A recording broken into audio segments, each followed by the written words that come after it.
issus d'une EFP. Je parle de ma.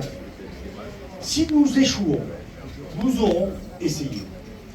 Nous nous appuierons sur les forces vives de la nation, le mouvement social, les syndicats, les citoyens, qui appellent à se mobiliser le 10 et le 18. Donc le 10 et le 18, mobilisons-nous. Alors oui, nous avons la responsabilité de nous rassembler à nouveau. Ne pas le faire pourrait conduire à donner le pouvoir à l'extrême droite. Soyons concrets, les Français attendent 6 points essentiels. La question du logement, les copains l'ont dit. La suppression de la réforme des retraites, la question du pouvoir d'achat, l'investissement dans les services publics, l'hôpital, l'éducation nationale, l'enseignement supérieur, la justice. Des investissements pour la vie quotidienne, dans la transition énergétique et environnementale, la question du transport, la question de l'agriculture, la question de l'aménagement du territoire. Et enfin, parce que nous nous sommes attachés, nous, nationalement, à retrouver une indépendance et une souveraineté dans le concert des nations. Ce n'est pas si compliqué de s'entendre à gauche là-dessus. D'ailleurs, il en est de même pour les futures élections municipales. Nos priorités sont simples. L'école, Sylvie en a dit 2 mots, et la petite enfance. Le logement, Hervé en a dit 2 mots. S'engager en effet à réduire la demande de manière drastique pour offrir un logement aux cittadins qui attendent depuis de nombreuses années, en se conformant d'ailleurs aux engagements que la ville de La Ciotat a pris dans le cadre du programme local de l'habitat. La culture, bien sûr, avec les batailles que nous avons menées, que nous continuerons à mener.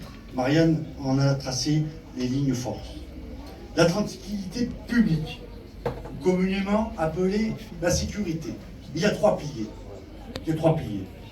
Le premier, qui me blesse à La Ciotat, la question de l'insertion. Il y a des outils, mais c'est insuffisant.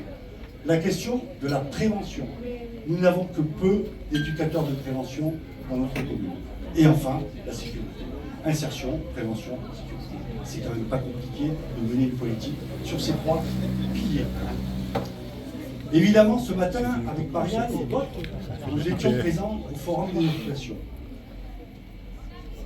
Je le dis depuis de nombreuses années, le budget attribué aux associations n'a plus augmenté depuis 2014. Donc, s'il n'a pas augmenté depuis 2014, il a diminué. C'est les chiffres qui parlent, ce sont des faits. Eh bien, nous souhaitons, nous, relancer un vrai pacte pour notre tissu associatif et également pour notre tissu sportif. Et ce, tout au long de la vie. La jeunesse et nos aînés, 2 composantes essentielles d'une ville qui doit accompagner ces moments de vie importants, sont aussi nos priorités. Nous ferons le bilan, dans les semaines à venir, du nouveau plan de transport, dont on a beaucoup entendu des critiques. Et nous reformulerons les propositions que nous avons faites lors de la concertation sur le plan de déplacement. Nos ateliers programmatiques lancés au printemps vont se poursuivre et nous allons affiner nos projets. D'ailleurs, j'invite à ceux et celles qui sont présents ce soir à venir participer à la construction avec nous de ce projet municipal. En cette rentrée politique, nous tenions donc à vous faire part d'une orientation politique claire, faite de responsabilité, d'une ambition collective qui ne faiblit absolument pas au sein de La Ciotat nous rassemble, et c'est important. C'est une invitation également ce soir au rassemblement. Et je remercie les partis politiques présents ici. Je veux noter notamment la présence importante du Parti Socialiste et de notre collègue Martine Caroli qui siège avec nous au Conseil municipal et d'autres.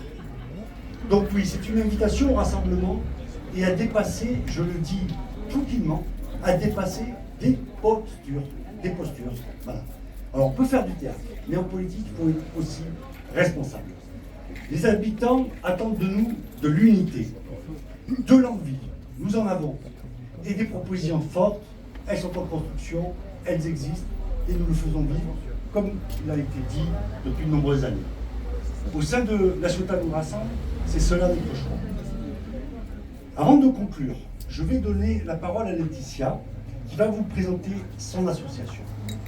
Mais je ne peux pas terminer mon propos sans remercier un jeune artiste, le Blast, qui doit être le Bast, qui ce soir nous fait un concert fantastique.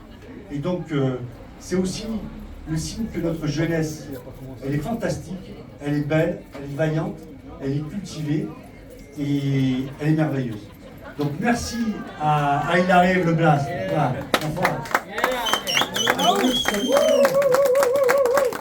Le Blast, s'il vous plaît. Le Blast.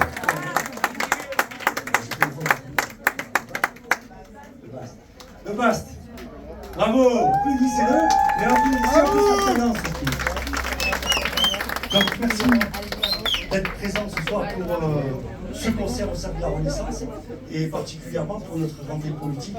Et je tenais à te remercier, à remercier ton équipe d'être là. Je passe la parole à Laetitia qui va vous présenter une nouvelle association. Merci. Merci à vous tous et toutes.